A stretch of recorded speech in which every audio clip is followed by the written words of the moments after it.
Salut à tous et bienvenue sur Valépel Lorcana FR. Comment ça va les fous? Moi ça va très très bien. Aujourd'hui on se retrouve pour débriefer les annonces qui ont lieu lors du dernier Lorcana Direct sur Twitch, quel du coup je n'ai pas assisté vu le fiasco qui était le dernier. Mais cette fois-ci ils ont montré des petits trucs sympas, notamment un nouveau format pour jouer rapidement avec des petits boosters. Je vous en parle après les premières annonces. Les premières annonces, elles parlent du 7.6 Azurite Sea qui arrive le 15 novembre et ça a révélé des petites cartes avec du petit packaging et tout.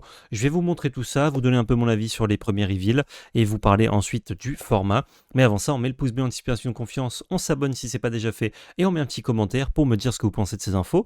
Et quand vous faites tout ça, vous rentrez dans la danse, vous rentrez dans la ronde pour gagner potentiellement un booster ciel étincelant, directement offert par La Belle Carte, la société qu'on a lancée avec Val et notre collègue Baptiste. Donc si vous souhaitez recevoir potentiellement un petit booster gratuitement, offert par La Belle Carte, ça se passe dans les commentaires avec le pouce bleu et l'abonnement.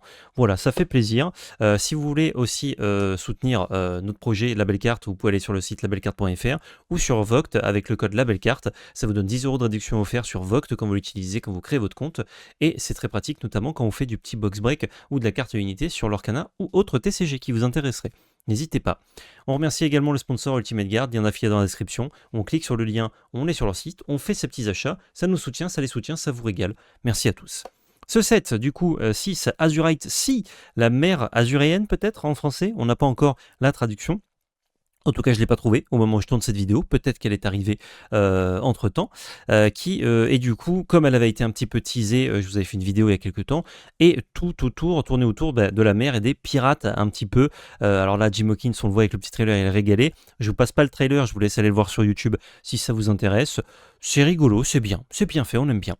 Ça sort donc le 15 novembre. On a un petit look au produit, et notamment celui-ci. Celui-ci, qu'est-ce que c'est? C'est un gift set Stitch. Plutôt tourné autour de Stitch, l'extension apparemment. Moi je pense que c'est juste ce gift là qui est tourné autour de Stitch, mais les gens disent que il y aurait peut-être beaucoup de Stitch dans l'extension, on ne sait pas. En tout cas, on adore Stitch, donc ça fait plaisir. Et si vous l'aimez pas, dommage, il y aura peut-être beaucoup de Stitch dans l'extension. Et avec la petite carte qui avait déjà été teasée, on la verra à la fin de toute façon, au pire des cas. Les petits boosters dedans, donc il y en aurait 4 apparemment, et un coffret, un petit portfolio directement aux couleurs de Stitch, recto verso, et au verso on voit que c'est le petit Stitch en mode cosmonaute. Bon, c'est un produit collector, comme d'hab, il n'y en aura sûrement pas assez, et les gens qui le veulent vraiment, va falloir un peu se bagarrer, sauf si cette fois-ci on a une grande quantité, et ça fait plaisir. Très bonne idée de cadeau, hein, ça sort évidemment en novembre, un mois et quelques avant Noël, c'est très bien pour les gens qui voudraient s'y mettre si jamais vous arrivez à en choper. Peut-être que du coup il y aura beaucoup de disponibilité vu que ça sort un peu avant Noël et que c'est le but c'est que ce soit un cadeau, mais on ne sait pas. Ensuite, on a le trove qui est très joli. J'aime beaucoup ce bleu là, avec qui fait penser à un bord de mer, alors qu'en fait c'est une carte et la mer juste là. Très joli. L'ADA, 8 boosters, les petits séparateurs, les jolis petits dés et un compteur de points de l'or Stitch pirate du coup. Ça fait plaisir. Voilà, ça c'est du classique. Hop, le pub qui apparaissent et qui disparaissent. Les deux decks, on a d'un côté Jim Hawkins et Tigrou en Amber Ruby. On n'a pas les decklists évidemment. Et de l'autre côté, on a Gogo. Le site qui se barre tout seul. Gogo Tomago et Gadget Oak Wrench, je ne sais pas comment elle s'appelle ces deux-ci en français, désolé, qui sera du coup un deck Saphir Emerald. Pas grand chose à dire d'autre, voilà, on a toujours le booster classique dedans. Les petits artworks des boosters, très jolis avec l'effet un peu finition bois sur le haut et sur le bas, là. En mode on est sur le bateau, quoi, donc finalement c'est normal. Isma qu'on va voir après, Stitch Pirate et Baymax qui régale. Les produits, donc vous le savez, à chaque fois les produits sont sur l'extension précédente, enfin les extensions précédentes, pas forcément l'extension précédente. Là on a la Reine des Neiges du coup du 7.5. Là on a Donald, je crois que c'était du 7.4 et ça marche très bien, le Donald de pirate avec Donald le capitaine, je crois, pas pirate, avec cette extension là, les petites sleeves Scar, les petites sleeves Winnie du chapitre 2, Scar du chapitre, je crois que c'est chapitre 5, 4 ou 5 ça, j'ai un petit doute, sa version enchantée. Et ensuite on arrive au reveal, et évidemment le jus, c'est pour ça que vous avez cliqué sur cette vidéo, et pour le nouveau format aussi. Card reveal, on commence avec Chip, le Ranger Leader pour 4, ancrable, on a une 3-4 killer pour 2. Tant qu'on a un personnage nommé Dale en jeu, ce personnage gagne support. Encore une fois, la mécanique support, est-ce qu'ils vont réussir à nous la faire jouer? Je ne pense pas avec ce chapitre 6. Mais on verra, on n'a que les premières cartes, donc on ne sait pas. C'est une Unco. Ensuite, autre Unco, Dale, justement, pour aller avec Chip. Donc c'est Dale et Chip, ça doit être Tic et Tac, je suppose, en français. Je pense que c'est les mêmes personnages, oui. Pour 4, on a une 3-4 qui n'or que pour 1, mais qui est ancrable aussi. Quand on joue ce personnage, on peut regarder, on peut mettre les 3 cartes dessus de notre deck dans notre défausse pour donner à un personnage adverse -3 jusqu'au début de notre prochain tour. Alors ça, c'est intéressant. La carte en elle-même est pas très puissante, c'est pas mauvais, mais c'est pas très bien. Par contre, c'est une carte qui, encore une fois, nous permet de mettre des cartes directement de notre deck dans notre défausse. Et plus on va avoir des effets comme ça, plus les effets qui utilisent notre défausse, qui sont très peu nombreux actuellement, vont être intéressants. Je pense au spell à 5 qui permet de mettre un personnage à 5 ou moins de notre défausse en jeu. Donc Dale, ça aide à faire ça. Actuellement, on n'a pas assez de cartes pour le faire, mais petit à petit, en plus que je crois que le spell était jaune, Dale il est jaune, voilà, il est ambre, ça nous aide à nous constituer un pool de cartes qui feront peut-être un deck un jour, ou peut-être jamais. Mais c'est quand même trop random comme effet pour pas être pensé par les développeurs pour faire des trucs. Ou peut-être avec l'extension aussi, on va peut-être trigger des effets, déclencher des effets quand on joue des cartes directement depuis la discard, quand on l'en met dans la discard, depuis notre deck, etc. Ensuite, Gadget Oakwrench, qui est la carte, je suppose, vu le dessin, du deck préconstruit. Pour 6 en ancrable, on a une 3-6 qui leur pour 3, vache, pas mal. Shift, désolé, le site se barre. Shift 4, donc sur une petite Gadget Oakwrench, ça pourrait être sympa. C'est des gros stats pour 4. Et son autre effet, c'est tant qu'on a 3 ou plus d'objets en jeu, on peut payer 1 de moins pour jouer un personnage inventeur. Oui, c'est la nouvelle tribu, on va dire, de ce chapitre 6. C'est les inventeurs, donc comme Oakwrench, pardon, et comme les personnages de Big Hero 6, qui sont tous inventeurs, en tout cas tous ceux qui ont été révélés. Qu'est-ce qu'on pense de ça? Bon, c'est des grosses stats à shifter, donc c'est toujours intéressant s'il y a une bonne Gadget Oakwrench à jouer qui coûte 3 ou moins, parce que 4 ou plus, ça va pas être intéressant. Et il faut qu'on ait 3 items en jeu pour réduire le coût de nos inventaires. C'est quand même beaucoup, 3 items en jeu. 2 items, j'aurais commencé à dire, oh, pourquoi pas. Tu fais item tour 1, item tour 2, Gadget Oakwrench tour 3, la plus petite, on shift dessus. Mais je ne sais pas. Après, ça fait un bon shift pour chanter, et encore, tu shifts un peu tard, quoi. À voir. Rescue Rangers Away. C'est l'artwork qui avait été révélé pour dire que les Rescue Rangers arrivaient. Donc c'est cette carte-là. Pour 2, on a une action ancrable. Comptez le nombre de personnages que vous avez en jeu. Là, un personnage choisi perd de la force égale à son nombre, jusqu'au début de votre prochain tour. Ça va souvent nullifier complètement la force d'un personnage. Wow, c'est pour du limité, ça j'ai l'impression. C'est pas très intéressant. Je crois. Ça marche bien de réduire la force avec des trucs comme Medusa ou comme Sisu, mais bon, c'est pas trop ce que veut faire en général Ambre et avec du rouge. Ma foi, je sais pas trop à quoi ça sert ça pour l'instant. Baymax, le Baymax, regardez comme il est mignon là avec sa petite boîte de sauvetage, on a envie de lui faire un câlin. Bon, même sans la bouille, on a envie de lui faire un câlin. Pour 3, en ancrable, on a une 0,4 qui leur pour 2. Si on a un personnage inventeur en jeu, on peut payer 1 de moins pour jouer ce personnage. Ok, donc de Baymax pour 2 avec ces stats-là, c'est plus intéressant déjà.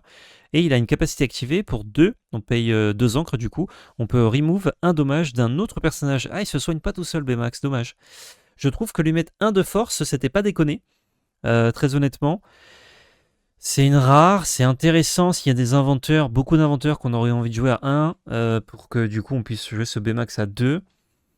Sa capacité, elle est mignonne sans plus, c'est quand même cher. 2 pour retirer un seul dommage, sans autre effet.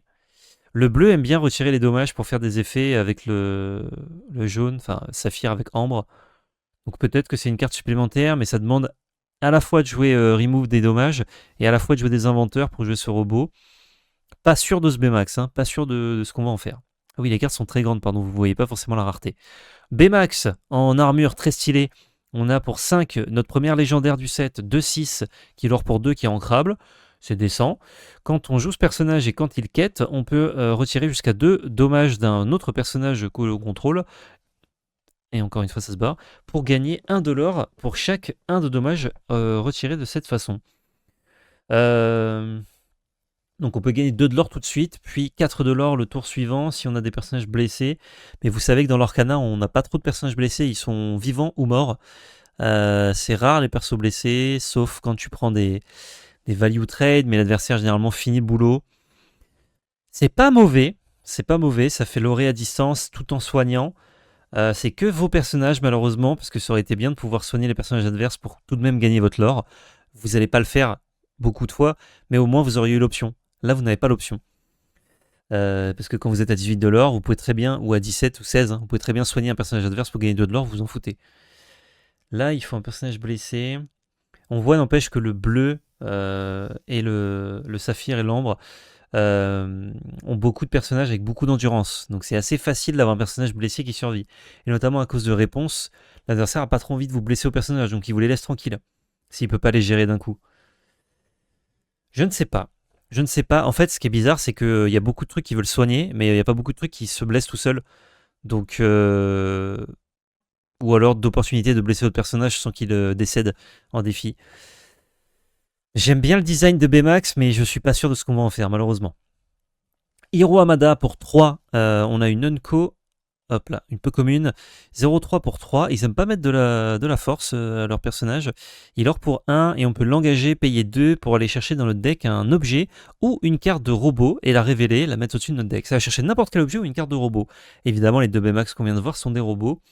J'ai pas souvenir d'autres robots actuellement dans le jeu, mais peut-être que j'en oublie, je passe à côté. Ça peut nous chercher n'importe quel objet ou un robot, donc c'est pas mal, surtout pour le côté objet. Ça coûte 5 en tout, faut d'abord le poser, puis qu'il passe un tour, puis payer 2. C'est un peu cher, je trouve, et en plus on met l'objet au-dessus de notre deck. Je trouve que c'est trop cher, mais par contre ce genre de design, j'aime beaucoup. Donc aller dans cette direction, Disney c'est bien, mais avec des cartes meilleures. Oni Lemon, carte que je trouve très cool. Pour 2, on a une 1-1 qui lore pour 2, donc c'est un bon loreur à 2, c'est une Unco. Vous allez adorer ça, et oui. Quand on joue ce personnage, ils reprennent cette mécanique que je pense on va voir dans tous les sets maintenant. On peut payer 2 de plus pour avoir chaque adversaire qui choisit et défausse une carte. To have each opponent choose. Ouais, c'est ça. Donc on peut la payer à 4 pour faire défausser. On peut simplement la payer à 2 pour avoir un bon loreur de début de partie. Alors, les stats sont pas ouf, mais c'est parce qu'on peut la payer pour 4 pour faire d'autres effets. J'aime beaucoup Oni Lemon. C'est un inventeur en plus, c'est cool. Une inventrice, une inventeur, je ne sais pas comment on dit. C'est assez intéressant d'avoir les effets comme ça, appelés kicker sur Magic. C'est très chiant les cartes qui se barrent. Je sais pas si on la jouerait actuellement. Les decks agressifs pourraient avoir envie d'avoir une Oni Lemon qui peut faire discard, notamment pour attaquer la main adverse. Mais maintenant, on fait plus trop discard. C'est un peu dur depuis qu'il n'y a plus Blocky. Donc, pas sûr de la jouabilité. Mais pas mauvais comme carte. Oula, je suis allé un peu loin. Fred. Incroyable ce Fred. Pour 1, on a une 1-1 qui lore pour 1. Et quand ce personnage est challengé, vous gagnez 2 de lore. Donc ça va, à moins qu'il se fasse gérer par un sort, c'est un personnage qui va normalement vous faire gagner 3 de l'or minimum. C'est intéressant, par contre, si l'adversaire ne le challenge jamais, bah, ça vous fait gagner un petit point de l'or par-ci par-là, c'est un peu timide, mais du coup, ça vous fait gagner des points de l'or. Typiquement, carte de deck aggro qui va bien avec Oni Lemon, hein, on veut des cartes aggro vertes qui font des trucs cool. Intéressant, toujours pareil, je vais dire ça de beaucoup de cartes parce qu'elles sont toutes, enfin, il y en a beaucoup qui sont intéressantes. Mais est-ce que à cause du gris qui gère les bêtes sans cibler, on s'en fout pas un peu de ce Fred? Si la méta est trop grise, on ne jouera pas ce Fred. Si par contre le gris commence un petit peu à être moins joué, ce qui n'est pas près d'arriver, ce Fred il est intéressant parce que quand l'adversaire il doit le gérer, bah, il vous donne forcément 2 de l'or. Donc c'est 2 de l'or minimum pour 1. Généralement il vous a fait gagner un petit de l'or en plus. Donc c'est 3 de l'or pour 1, c'est bien investi. C'est très cool. Surtout en fin de partie, l'adversaire il est pas content. Wasabi pour 4, en ancrable on a une 3-3 qui lore pour 1, qui est Unco encore une fois. Quand vous jouez ce personnage, vous pouvez bannir un item de votre choix, son contrôleur gagne 1 de l'or, donc soit sur vous pour gagner un petit point de l'or, soit sur l'adversaire, et pendant votre tour, ce personnage a évasive. Ça gère, ça peut gérer des items, le contre-coup est moins vénère que Judy Hobbs qui fait piocher une carte. C'est à des stats descentes pour challenger ensuite, pour aller chercher plein de trucs évasifs. C'est pas mal ce Wasabi, ouais. C'est pas mal du tout. Une carte en un exemplaire ou 2 dans certains decks, ça me choquerait pas. Hein. Pour justement aller chercher des items en face ou faire gagner des petits points là, c'est vraiment pas déconnant. J'aime bien ce Wasabi. Ensuite, on a un lieu commun. Pour 3, on a la chambre du Conseil Galactique. Pour 3, ça lore tous les tours de 1, ça coûte 1 pour mettre les personnages dedans, il a 7 points de vie. Tant qu'on a un alien ou un robot ici, ce lieu ne peut pas être challengé. Et ça, c'est ce qu'on attend. Ça, c'est ce qu'on veut pour les lieux, c'est qu'ils ne puissent pas être challengés. Du coup, on peut le jouer au tour 4 pour mettre un personnage dedans. Donc pour 3 on le joue, pour 1 on déplace un personnage dedans qui sera alien ou robot évidemment. Et on a un lieu qui est déjà sympa, qui fait un peu loré, qui est chiant à aller chercher, puisqu'on doit d'abord gérer l'alien ou le robot. Et tant qu'il n'est pas remove, l'alien ou le robot, donc on a juste à pas l'incliner pour qu'il soit dur à remove, eh ben il va rester dedans et nous faire gagner du lore avec ce lieu. On peut évidemment directement gérer le lieu avec des effets, mais il n'y en a pas beaucoup. Donc ça, je pense qu'ils ont été un peu timides pour pas faire un truc complètement pété. C'est la dernière carte du set d'ailleurs, 204 sur 204. J'aime bien. J'aime bien, faut voir s'il y a des bons aliens et des robots. Évidemment, s'il n'y a pas de bons aliens ou de bons robots à jouer avec, ça dégage. On ne considère pas Galactic Conseil Galactique, pardon. Mais avec des petits aliens, des petits robots, aliens notamment, normalement, il y a le Stitch. Et robots, il y a Baymax au moins. Ça fait des trucs, hein. Peut-être que ça, si on la joue pas tout de suite parce qu'il n'y a pas assez d'aliens de robots, on joue plus tard. La patate chaude, qui est une carotte dans un pistolet. La patate chaude, pour 3 en ancrable, on a une action qui ne se chante pas, fort heureusement. Ça inflige 2 dommages à un personnage, ou bien on bannit un item. C'est super, c'est hyper polyvalent. Ça s'ancre, ou ça inflige des dommages à un personnage blessé ou non, ça c'est bien. Et ça peut bannir des items, c'est super. Super carte, ça me choque pas non plus d'en voir un exemplaire par-ci par-là dans les decks gris. Alors quand on chante, on préfère jouer des trucs qui se chantent quand on a des bons chanteurs, mais il y a d'autres decks gris qui préfèrent plus de polyvalence, notamment je pense aux violet gris, qui préfèrent des cartes polyvalentes à des cartes qui se chantent. Donc cette patate chose, en plus qui s'ancre, c'est une bonne trouvaille, très très bien. Le Stitch, du coup, boucanier pour 4, donc il est alien, floatborne et pirate, 3 types qui, à mon avis, sont très cool. Enfin, peuvent être utilisés en tout cas. Pour 4 non ancrables, on a une 3-4 killer pour 2 qui se shift pour 3. Et quand on joue ce personnage, si on a utilisé shift pour le jouer, on peut mettre une action de notre discard dans notre au-dessus de notre deck. Pardon. On peut récupérer une action. Donc notamment une chanson par exemple. Il est pas mal ce petit Stitch, il s'altère facilement sur le Stitch à 1, en jaune, en ambre. C'est non ancrable, ça permet d'accélérer un petit peu pour chanter, tout en réutilisant une chanson qu'on aurait utilisée au tour 2, typiquement un Bare Necessities qu'on jouerait en jaune. C'est pas dégueu. C'est pas dégueu. J'aime beaucoup ce Stitch. Je sais pas si on joue actuellement, mais j'aime beaucoup. Ça shift sur Morph aussi, si on veut. Du coup, on peut jouer un drop 2 au tour 2. Tour 3, chanter avec notre tour 2, puis shifter le Stitch dessus. Alors, il est directement à la merci d'adversaire, mais on peut le faire pour récupérer ce qu'on a chanté, ou bien ne pas utiliser son effet et juste chanter à 4 au tour 3. Cool. Cool ce Stitch. Alors ça, je trouve que c'est une carte qui aurait été très utile au chapitre 1, mais beaucoup moins au chapitre 6. Le Mad Hatter's Teapot, pour 2, on a un item violet qui s'ancre, et on peut l'engager payer 1 pour que chaque adversaire mette la carte du dessus de son deck dans sa discard, dans sa défausse.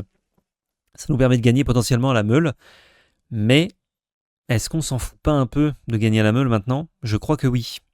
Je crois que oui, surtout que ça coûte 1, et surtout ça fait meuler qu'une seule carte. Les games de l'Orcana, à part quand il y a beaucoup de ce rêve bleu qui sont joués, ne se jouent pas à la meule. Je vois pas trop l'intérêt. Sissou dans son élément, pour 5, on a une 3-6 qui lore pour 2, qui est relou, qui est Challenger 2, et qui s'ancre, qui est une commune. Ça donne l'opportunité pour des decks violet-rouge de shifter sur autre chose que les petits Sissou. Les petits Sissou, ils sont très bien. Donc on n'a pas besoin d'une Sissou intermédiaire pour ça. Ça challenge, donc c'est une 5-6 quand elle challenge. C'est des stats décentes, mais je vois pas pourquoi on jouerait ça actuellement. Kakamora, pour 5, on a une... Pour 4, pardon, non ancrable, on a une 5-2 pour 1 rush. Je crois que à ce tarif-là, on va jouer des Maui. Hein. On va juste jouer des Maui ou des Hercule plutôt que des Kakamora. Mais c'est 5 de patates quand même pour 4. Mais c'est non ancrable. Ah, par contre, ça peut lorer. Petit point positif. Jimo Kins, qui est du coup la super rare du deck préconstruit. Pour 7, on a une 4-7 qui lore pour 2, qui est ancrable, qui a bodyguard, donc on peut la faire arriver engagée, l'adversaire est obligé de la challenger avant de challenger autre chose. Et c'est un effet que j'adore ce genre d'effet dans les jeux de cartes. Quand on joue ce personnage, on regarde les 4 cartes dessus de notre deck, on peut révéler autant de pirates que l'on souhaite et les mettre dans notre main, puis mettre le reste dans l'ordre de notre choix, en dessous de notre deck. Ça c'est super, si vous jouez pas mal de pirates, c'est un gros pirate qui vous fait piocher plein d'autres pirates. Il est captain aussi. C'est trop bien. C'est trop bien d'avoir des cartes comme ça. Je pense que c'est un peu cher malheureusement pour le jeu actuellement, mais au début du jeu, avec suffisamment de pirates, nul de doute qu'on aurait aimé jouer des Jim Hawkins qui font piocher plein de pirates. C'est pas impossible quand même, vu que c'est ancrable, d'en avoir un ou deux dans un deck qui jouerait naturellement pas mal de pirates.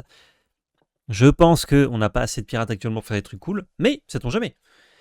Et altération, ça aurait été sympa, mais bon, sait-on jamais. En tout cas, j'adore ce genre de design, même si c'est pas, c'est un petit peu faible, je pense, actuellement pour le jeu. Tigrou, donc la rare qui va avec Jim Hawkins dans le deck préconstruit. Pour 3 ancrables, on a une 0-4 qui lore pour 1 qui est évasif. Et quand on joue une action, ce personnage gagne plus 1 de force et plus 1 de lore ce tour-ci. C'est intéressant, on peut jouer des petites chansons à Teco pour lorer pour 2 en évasif. Malheureusement, il ne cognera jamais de personnage pendant le tour adverse, ce sera que pendant notre tour. Il est pirate, donc on peut le trouver avec Jim Hawkins. Je crois que le deck rouge-vert, où on joue plein d'actions pour faire des trucs, il n'existe pas, il n'existera toujours pas avec ce Tigrou, mais c'est une pièce de plus au puzzle. Pourquoi pas. Deuxième légendaire de ce set, Yzma, qui est très cool. Pour 4 en ancrable, on a une 3-3 qui leur pour 2, et on peut l'engager pour que si on a moins de 3 cartes en main, on pioche jusqu'à avoir 3 cartes en main. Donc dans un deck un peu mi-aggro, mi-midrange, on va facilement se défausser de notre main, et du coup notre Yzma, elle peut nous faire piocher 3. Et si on peut la protéger un peu pour qu'elle nous fasse piocher 3 plusieurs fois, c'est hyper fort. Ou piocher 1 ou 2, hein, ça dépend combien on a de cartes en main. J'aime beaucoup le design de cette Yzma. Je pense que c'est jouable, mais je vois pas trop dans quoi. Je crois que dans les decks actuels que l'on joue dans l'Orcana, dans les decks tiers, on jouerait pas cette Yzma. Mais peut-être dans des nouveaux decks, on aurait une petite place pour cette Yzma. Et en plus, elle est ancrable. Donc ça, c'est cool. C'est très très cool. Ça, c'est des cartes qui ont été révélées sur le site après. On a un autre chip pour 3, 3-3 qui leur pour 1 qui s'ancre. Quand on joue ce personnage, un personnage de notre choix a plus 1 de l'or ce tour-ci. Donc ça fait virtuellement gagner 1 de l'or un peu surprise, un peu à distance. Il y a Donald qui faisait ça déjà en bodyguard. On jouera chip au-dessus de Donald si on veut jouer chip pour des mécaniques d'avoir tic-et-tac. Je crois pas que ce chip soit très intéressant. Et le tag, du coup, le Dale, pour 3 ancrables, c'est une 3-4 qui l'or pour 2. Quand ce personnage arrive en jeu engagé, sauf si vous avez un personnage qui s'appelle chip. Mais il coûte pareil. Nous, on veut des personnages qui s'appellent chip qui coûtent moins pour qu'il n'arrive pas engagé. Et même avec ça, on s'en fout. Tomago, pardon, pour 2, on a une 2-2 ancrable évasive qui dort pour 1. Quand on joue ce personnage, on peut payer 2 pour gagner du lore équivalent au dommage sur un personnage adverse de notre choix. Oh, c'est hyper intéressant ça. Alex Accorsi au dessin, qu'on embrasse. 2-2 évasif pour 2, c'est ok. Et on peut la décurver pour la jouer pour 4 pour gagner du lore équivalent au dommage. Donc entre 1 et 3, c'est pas trop dur à avoir de blessures sur un personnage adverse. J'ai l'impression que c'est un peu le cul entre des chaises et que du coup, on sait pas comment jouer ça. Parce que le drop 2, il est décent, mais il manque un peu de trucs. Le drop 4, il est décent, mais il lui manque un peu de trucs. Et en fait, il manque un peu de trucs parce que justement, ça peut être un drop 2 et un drop 4, sauf qu'on s'en servira dans chaque partie que comme un drop 2 ou un drop 4. Je crois que malheureusement, Gogo Tomago, c'est un peu fait. Après, c'est Inventor. Donc si on a une mécanique avec jeu plein d'Inventor, c'est une plus-value. C'est peut-être le petit manque, le petit truc qui lui manquait. Et un autre inventeur, Hiro Hamada, qui est rare. Pour 4, on a une 1-5 ancrable qui leur pour 1.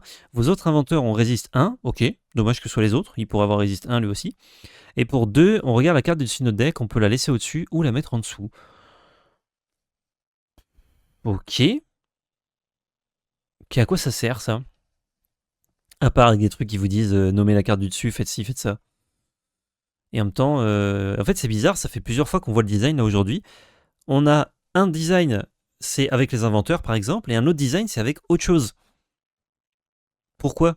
On veut pas une carte qui fait un peu l'un, un peu l'autre, on veut une carte qui fait tout bien, ou alors un seul truc mais bien. Et là, résister aux inventeurs c'est acceptable, vite fait, et regarder au-dessus pour 2 c'est acceptable, vite fait, mais du coup si on avait 2 trucs acceptables, vite fait sur la même carte, dans la même synergie, dans le même deck serait cool. Là c'est pour 2 decks différents je pense. À voir avec le reste des cartes, mais je comprends pas trop cette carte et un peu déçu. Cette première fournée, écoutez, elle donne pas trop envie. Il y a 2-3 cartes sympas, mais franchement, à part le Stitch, où je pense qu'on peut faire des trucs avec, Et la patate chaude qui naturellement est jouable par-ci par-là. Je vois pas trop. Si le wasabi aussi. Wasabi, on peut le foutre quelque part. Ma foi. Il y a des designs intéressants par contre. Hein. Je suis pas arrêté sur le fait qu'on va jouer ou pas ces cartes, mais pas. Enfin, pour l'instant, sur toutes les cartes qu'on a arrivées, après il y a beaucoup de Communion Co aussi. C'est pas zinzin. Autre info avant de parler du nouveau format, on a eu des dates pour le championnat européen du coup qui aura lieu à Disneyland Paris, ce sera du 6 au 8 décembre. Et pour celui aux États-Unis, ce sera du 10 au 12 janvier 2025 en Californie. Et pas de date pour les Worlds par contre. Passons au format. Tiens, je peux vous zoomer un peu quand même. Le format du coup. Je peux pas enlever cette pub, désolé. Le format du coup s'appelle le Pack Rush. Il se joue en achetant 2 boosters. Bon, je vous mets le texte là en anglais si vous voulez lire en même temps que moi. Il se joue en achetant 2 boosters, enfin avec 2 boosters. Si vous les avez déjà, vous n'avez pas besoin de les racheter évidemment. Mais il se joue avec 2 boosters fermés. Comment qu'on va jouer avec ça ? Chaque joueur, donc c'est en 1v1, vous allez avoir 2 boosters de n'importe quelle extension. Ça peut être 2 extensions différentes, un de chaque, voilà. Pas de galère, mais il faut 2 boosters. Vous allez ouvrir vos boosters. Sans les regarder, c'est plus fun. Vous pouvez les regarder, mais sans les regarder, c'est plus fun. Et vous allez enlever les 2 cartes qui ne sont pas des cartes Lorcana. Donc ce sont des cartes. Est-ce que j'en ai là ? Non, j'en ai pas sous la main. Ce sont des cartes, vous savez, qui font des puzzles ou des cartes promo qui vous disent achetez tel produit Lorcana, c'est cool. Ça, vous les mettez de côté. Donc il vous reste, du coup, c'est 12 cartes à mélanger. Donc 24 cartes en tout. Attention à ne pas les abîmer si vous les mélangez sans sleeve. Ça forme votre deck. Chaque joueur a un deck de 24 cartes du coup. Vous allez déterminer qui sera le premier joueur comme vous voulez, Shifumi, Dice Roll, pile ou face, peu importe. Ensuite, une fois que vous avez décidé qui commence, vous allez faire une partie de l'Orcana avec les règles classiques de l'Orcana. Un détail près, c'est que vous allez commencer avec 2 encres. Les cartes du coup que je vous disais marketing puzzle, ce seront vos premières encres. Vous ne démarrez pas avec une que vous mettez de votre main, mais avec 2. Vous ne démarrez pas avec 7 cartes en main, mais avec 5. En même temps, vous avez 24 cartes, donc heureusement. 5 cartes en main que vous pouvez... alors, eux, ils disent altérer. Moi, je dis mulligan. Je ne savais pas que ça s'appelait alter en vrai. Donc, vous pouvez jeter des cartes de votre main pour en repiocher, si possible. Et vous faites un mulligan classique. Puis, le premier arrivé à 15 de l'or a gagné. Donc, c'est quand même un peu long, 15 de l'or. Donc, vous avez le temps de faire une partie un peu sympa. Et si vous n'avez plus de cartes dans votre deck, vous ne perdez pas. Vous remélangez votre défausse dans votre deck. Et si vous n'avez pas de défausse, vous n'avez quand même pas perdu, mais vous n'avez juste plus de deck. Donc il va falloir gagner avec les cartes que vous avez en main et sur le champ de bataille. Très sympa ce nouveau format, j'ai bien envie de le tester pour le coup. Alors c'est un petit format, ce qu'on appelle un format de convention. C'est-à-dire que vous êtes à un gros tournoi Lorcana, à une convention n'importe, vous voulez patienter, bam, vous prenez 2 boosters, votre collègue aussi, vous mélangez, vous jouez, et en plus, vous avez ce que vous avez dedans. Vous l'avez acheté vos boosters, donc vous avez vos petites rares, vos petites super rares, vos petites légendaires, vos petites enchantées potentiellement. Ça fait plaisir. Parce qu'il peut y avoir des enchantés, je vous recommande de faire ce format sleevé ou de regarder simplement si vous avez une enchantée ou pas avec votre carte foil. Parce que c'est dommage d'abîmer une enchantée quand même de cette façon. Et en même temps, pour la petite histoire, c'est un peu rigolo. Et voilà. Écoutez, qu'est-ce que je pense de ce format ? Sympa. C'est pas un nouveau format à part entière en mode nouveau format, nouvelle banlist, machin, comme on a pu le voir sur Reddit récemment avec l'espèce de faux commandeur. Je vous en ai pas parlé parce que c'est un format non officiel, mais si ça prend plus d'envergure, je vous en parlerai de cet autre format-là.